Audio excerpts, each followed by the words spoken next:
हमारा संकल्प है, हमने बनाया है, हम ही संवारेंगे।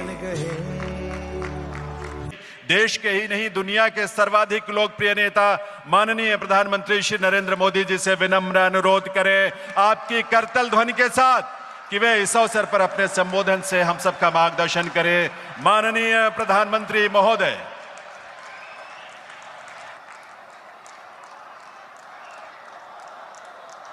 भारत माता की, भारत माता की, भारत माता की, छत्तीसगढ़ महतारी की, रतनपुर वाली माता महामाया की, कर्मा माया की, बाबा गुरु घासीदास की,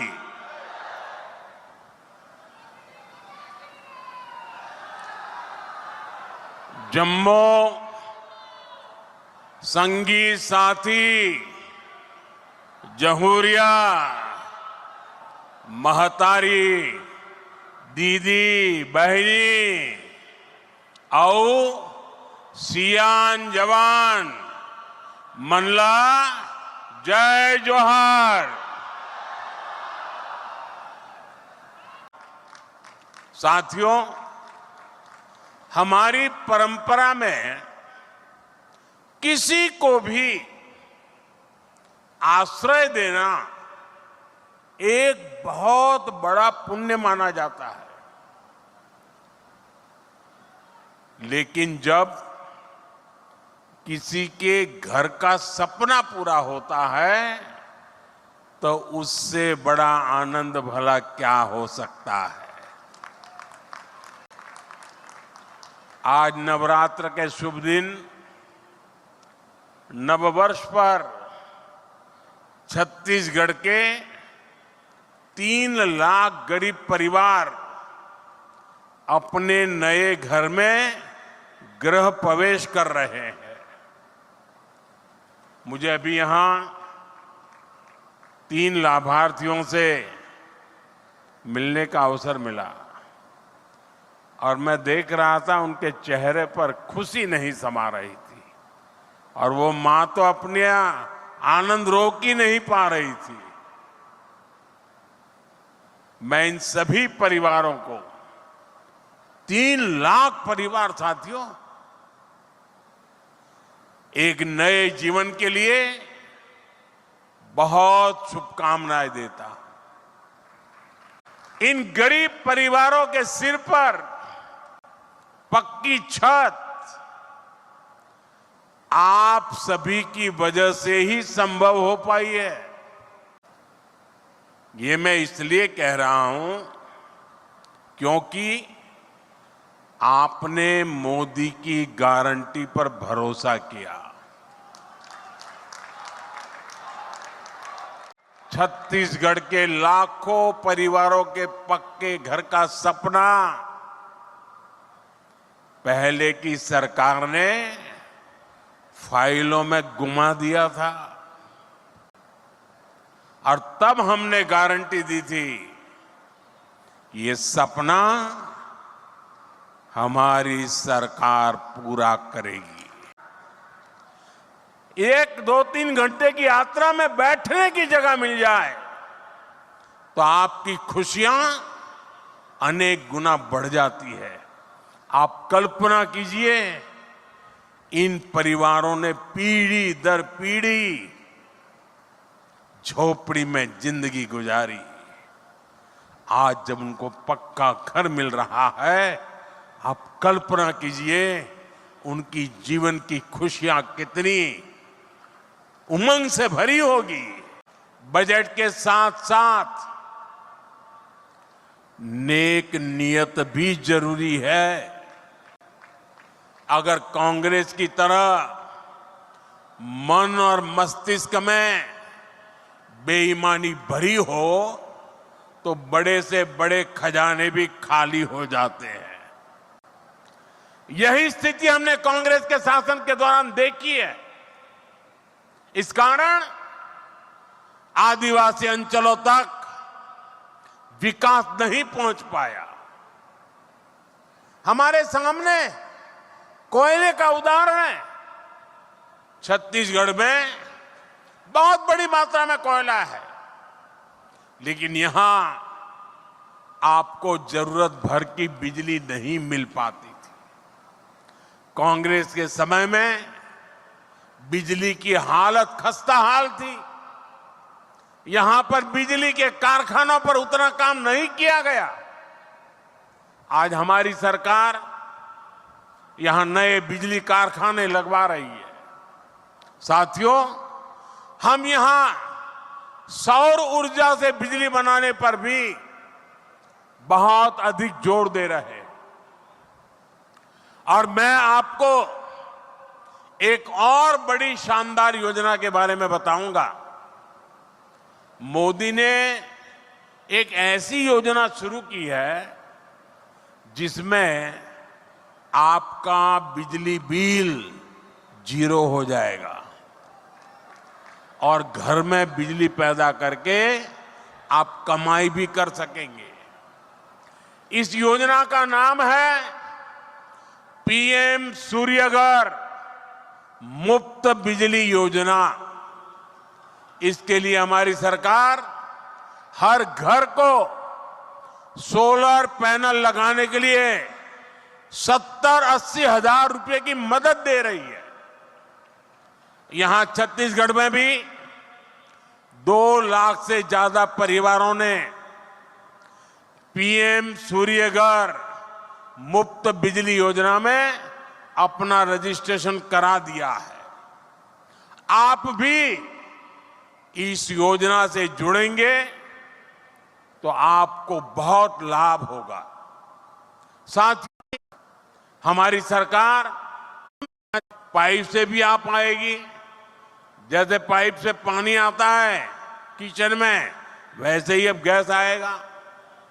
हम अभी 2 लाख से ज्यादा घरों में सीधे पाइप से गैस पहुंचाने का लक्ष्य लेकर चल रहे हैं। गैस उपलब्ध होने से यहां छत्तीसगढ़ में नए उद्योग लगाना भी संभव हो पाएगा। आदिवासियों के इलाज की चिंता की 5 लाख रुपए तक मुफ्त इलाज देने वाली आयुष्मान भारत योजना चलाई। हमने आपके लिए सस्ती दवा की चिंता की 80% छूट देने वाली पीएम जन औषधि केंद्र खोले।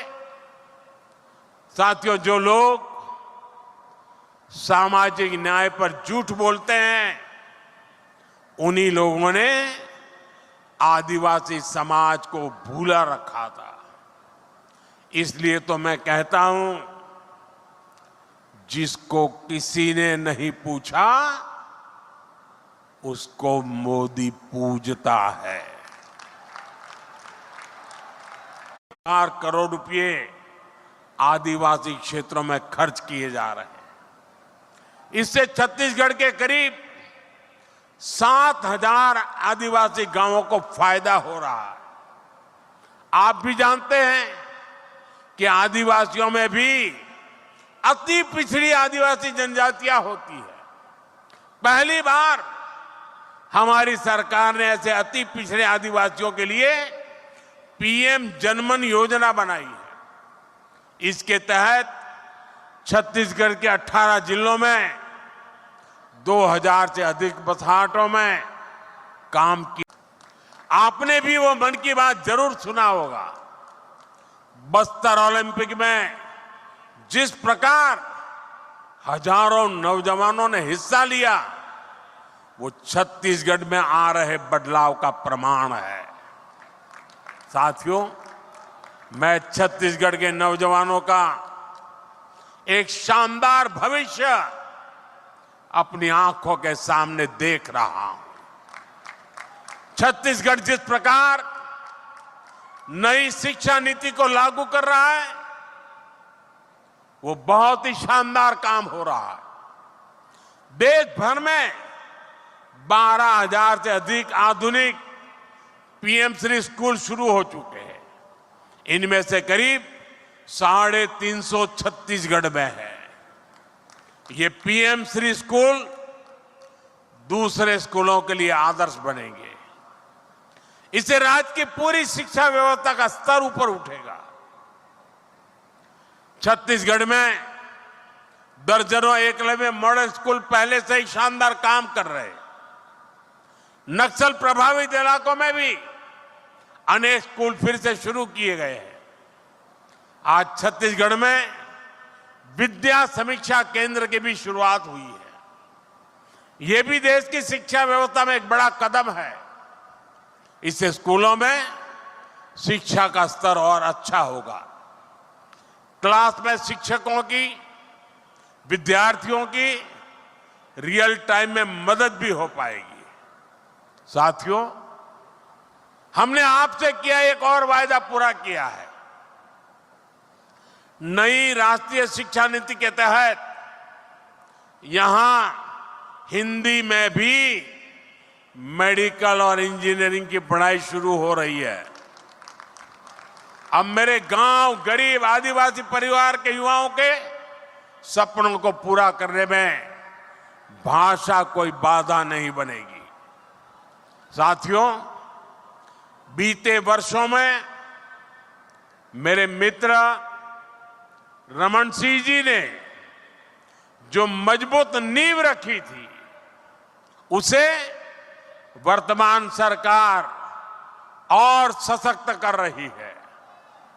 आने वाले 25 वर्षों में हमें इस नींव पर विकास की एक भव्य इमारत बनाना है। छत्तीसगढ़ संसाधनों से भरपूर है। छत्तीसगढ़ सपनों से भरपूर है। छत्तीसगढ़ सामर्थ्य से भरपूर है। 25 साल बाद जब हम छत्तीसगढ़ की स्थापना के 50 वर्ष मनाएं, तो छत्तीसगढ़ देश के अग्रणी राज्यों में हो, इस लक्ष्य को हम पाकर के ही रहेंगे। मैं आपको फिर विश्वास दिलाऊंगा, यहां विकास का लाभ छत्तीसगढ़ के हर परिवार तक पहुंचे, इसके लिए हम कोई कोर कसर बाकी नहीं छोड़ेंगे। एक बार फिर आप सभी को इतने सारे विकास कार्यों के लिए और नव वर्ष के आरंभ में ही बहुत बड़े सपने लेकर के जो यात्रा आरंभ हो रही है, उसके लिए मैं आपको बहुत बहुत बधाई देता हूं। बहुत बहुत धन्यवाद।